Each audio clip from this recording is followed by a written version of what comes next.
ওই পালকি দেখলে মনের ভিতরে বড্ড ভয় লাগে। আল্লাহ,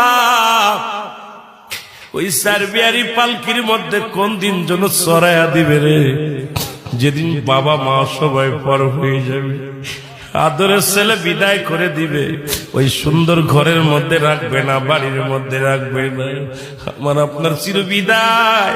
এই জন্য বলতেছিলাম, এক নাম্বার মানুষের মরণ।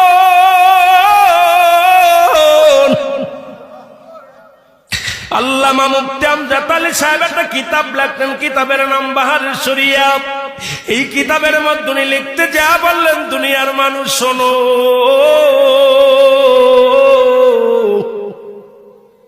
একটা মানুষ যখন সাধারণ মৃত্যুবরণ করে, ওই মানুষটা 70টা তাজা উটের গায়ের চামড়া জবাই না করিয়া উল্টো দিকে টান দেয়, লবণ আর মরিচ লাগা দিলে যতটুক যন্ত্রণা হয়, এর চাইতে 70 গুণ যন্ত্রণা হলো একটা সাধারণ মৃত্যু।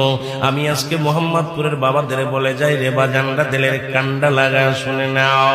এখন যারা মৃত্যুকালে পায়খানা করে দেয়, যারা মরণকালে প্রস্রাব করে দেয়, যারা মরণের সময় চোখ দুইটা বড় বড় হয়ে যায়, যারা মরণের সময় জিহ্বা বাইর হয়ে যায়, তাদের মৃত্যুটা কত কঠিন হয় রে।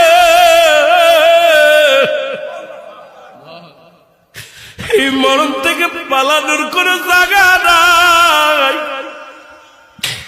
আজরাইলকে আবার আল্লাহ ডাকতে বলে, আজরাইল,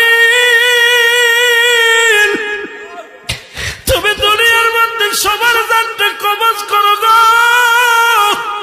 তুমি কি কারণ দানটা কবজ করতে যা কোনদিন কষ্ট পাইছো বা কোনদিন তোমার কি হৃদয়ের ভিতরে ব্যথা